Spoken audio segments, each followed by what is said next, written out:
On se retrouve sur le plateau de Virtuality TV pour le salon Virtuality 2018 avec tous les innovateurs, les sociétés qui font l'innovation dans le domaine de la réalité virtuelle, de la réalité mixte, de la réalité augmentée. Avec nous, on a Morgane Boucher qui est directeur de l'innovation et le responsable de la VR pour Orange Content. Bonjour. Bonjour l'ADN.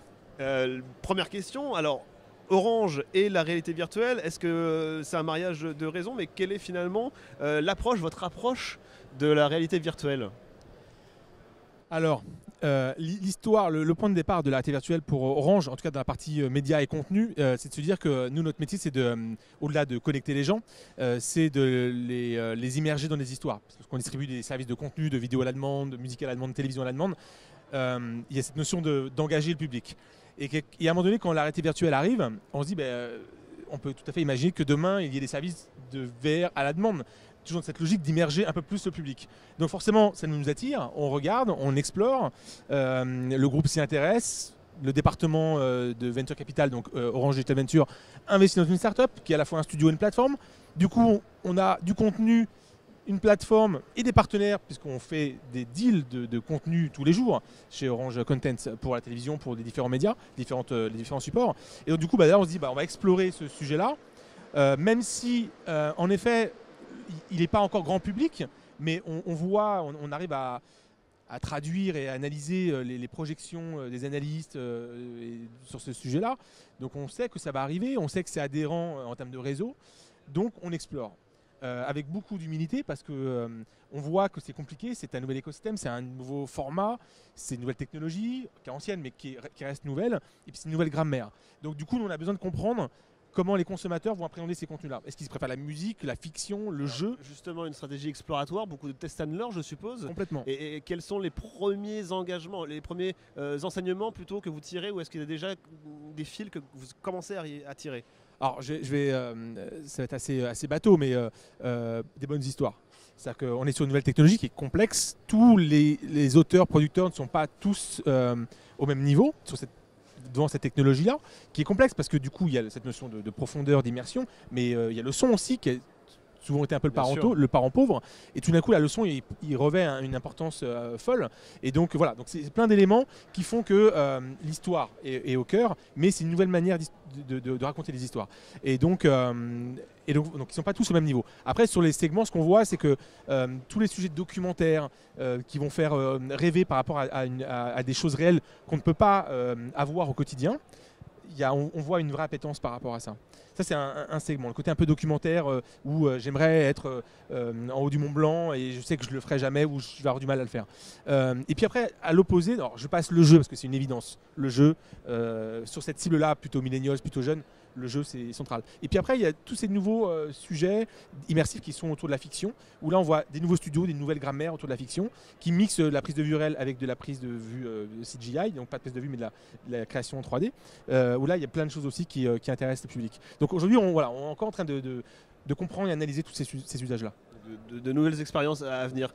Orange Contenu, c'est aussi une plateforme, une stratégie finalement de plateforme. Comment on alimente une plateforme, une banque de VR? Est-ce que c'est compliqué? Est-ce qu'il faut aller chercher des accords, des partenariats? Comment ça se passe? Alors oui, complètement. Comme je disais, donc on a différents services que l'on opère chez Orange, donc avec des partenariats, des studios hollywoodiens, des studios européens, des studios français, etc. Donc on a déjà des accords avec cet écosystème-là qui, eux aussi, développent des choses sur la VR. Donc on arrive facilement à rajouter avec eux cette notion de VR ou d'AR dans nos projets. Et puis, il y a, comme c'est un nouvel écosystème, aussi des nouveaux studios qui arrivent. Et ceux-là, il faut aller à leur rencontre parce qu'on ne les connaît pas tous. Et donc, venir à Virtuality, typiquement, c'est un moyen de les rencontrer. Ils sont là, ils sont en train de faire des démos. Donc voilà, donc c'est aussi un moyen d'aller toucher ces publics-là, ces nouvelles startups. Start-up parce que pour moi ils sont à la frontière entre la start-up et la production. C'est pas uniquement des producteurs, ils sont aussi une notion de technologie et voilà. Et donc on va les chercher et puis on les rencontre et puis on regarde ce qu'ils ont à proposer et puis on échange et on les met en avant dans cette plateforme-là pour aussi les promouvoir et avoir du coup des retours utilisateurs sur ce type de contenu. Orange est au centre des innovations dans le domaine de la VR et aussi de l'AR, de la réalité augmentée.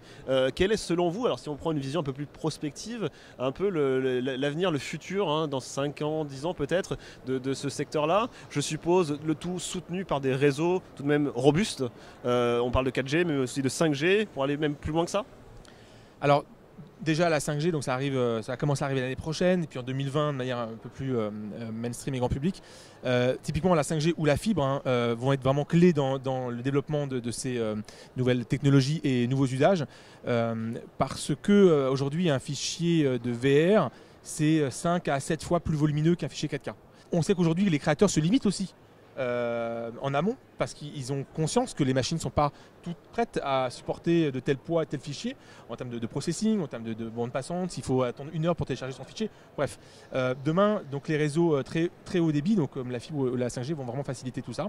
Pour répondre à la question sur le futur, mais je ne vais rien inventer, mais on parle beaucoup de social et on sait que le social a toujours été clé dans les expériences de contenu. On le sait, on aime partager sur Facebook, quand on regarde la télévision pour la 20e fois le même film, on sait qu'on n'est pas seul et on est en réseau tout le temps autour des contenus. Et je pense que la VR c'est encore plus ça, sauf qu'on va vraiment le vivre, on va pouvoir vraiment peut-être même se parler, se toucher lorsqu'on vivra des expériences ensemble. Facebook est dans cette voie-là, avec tous ces mondes virtuels qui vont revenir au devant de la scène, qu'on avait vu il y a quelques années, mais qui vont revenir. Il y a le film Ready Player One qui va être aussi un élément un peu déclencheur, parce qu'il va montrer un peu la voie de ces mondes virtuels. Donc le social, typiquement, c'est un élément clé avec la connexion très haut débit. Donc le partage finalement des émotions et des sentiments entre tout le monde. Voilà peut-être à quoi sera le demain, le futur de la VR et de la AR. Exactement. Merci beaucoup. Merci.